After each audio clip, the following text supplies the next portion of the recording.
Hello बच्चों, चलिए प्रश्न को पढ़ते हैं। प्रोटीनों के विकृतीकरण के बारे में गलत कथन को चिह्नित करें। आपको विकल्प दिए हुए हैं। विकल्प ए है प्रोटीन की प्राथमिक संरचना परिवर्तित नहीं होती है।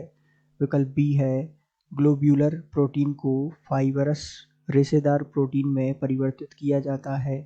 विकल्प सी है फाइबरस प्रोटीन को ग्लोब्यूलर प्रोटीन में परिवर्तित किया जाता है। और विकल्प डी है प्रोटीन की जैविक सक्रियता समाप्त हो जाती है। तो आइए बच्चों, सर्वप्रथम मुख्य अवधारणाओं को समझते हुए हम इस प्रश्न को हल करते हैं तथा प्रोटीन के विकृतीकरण के बारे में छोटी छोटी जानकारियों को ग्रहण करते हुए इस प्रश्न के हल तक पहुंचते हैं और सही विकल्प को चिह्नित करते हैं तथा गलत विकल्प की पहचान करते हैं। तो जैसा कि हम जानते हैं, प्रोटीन का विकृतीकरण सबसे पहले हम यहाँ समझते हैं।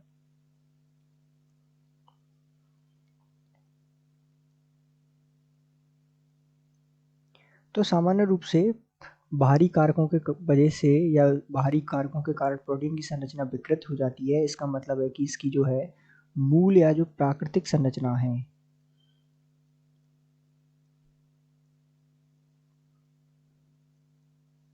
उसमें परिवर्तन आ जाता है, अर्थात मूल या प्राकृतिक संरचना में बदलाव एक तरह से हो जाता है, जो कि प्रोटीन का विकृतीकरण होता है। अब इसमें होता क्या है कि इसमें सामान्यतः कुछ बातें हैं, जैसे कि सबसे पहले हम जानते हैं कि इसकी प्राथमिक संरचना में कोई परिवर्तन नहीं होता, अर्थात प्राथमिक संरचना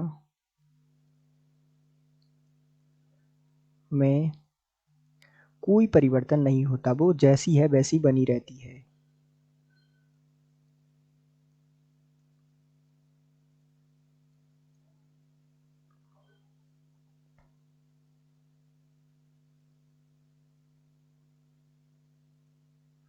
तथा इसकी द्वितीयक, तृतीयक और चतुर्थ संरचनाएं वो प्रभावित होती हैं।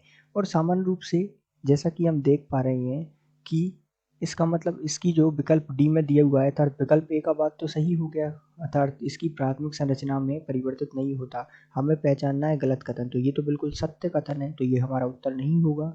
प्रोटीन की जैविक सक्रियता समाप्त हो जाती है, ये भी बिल्कुल सही बात है। इसकी जो विकृतीकरण है, विकृतीकरण के कारण, विकृत होने के कारण इसकी जो जैविक सक्रियता है वो समाप्त हो जाती है, क्योंकि इसकी मूल संरचना में परिवर्तन हो गया, तो जैविक सक्रियता इसकी समाप्त हो जाती है।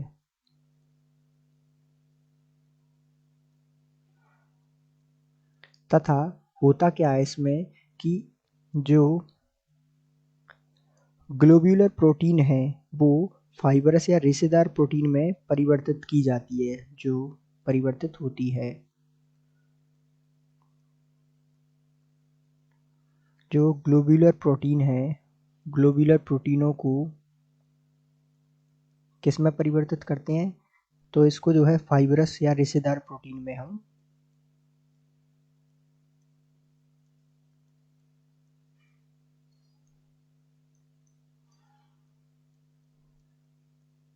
इसमें जो है परिवर्तित करते हैं, बदलते हैं। ये बात सही है, लेकिन ध्यान दीजिएगा यहाँ पर विकल्प सी में जो बात दी हुई है वो गलत हो जाएगी, क्योंकि ग्लोब्यूलर प्रोटीन को हम फाइबरस प्रोटीन में बदलते हैं, ये बात तो बिल्कुल सही है, लेकिन फाइबरस प्रोटीन को ग्लोब्यूलर प्रोटीन में हम नहीं बदलते हैं, अर्थात ये जो है ये बात यहाँ पे गलत हो जाएगी। इसमें इसमें कह रखा है कि फाइबरस प्रोटीन को ग्लोब्यूलर प्रोटीनों में परिवर्तित किया जाता है, जबकि ऐसा नहीं होता। तो ये जो है हमारा गलत कथन है, और बाकी तीनों जो है सत्य कथन है, सही कथन है। तो इस आधार पर हम कह सकते हैं कि दिए गए प्रश्न का सही उत्तर विकल्प सी है। आशा करते हैं आपको समझ आया होगा। धन्यवाद।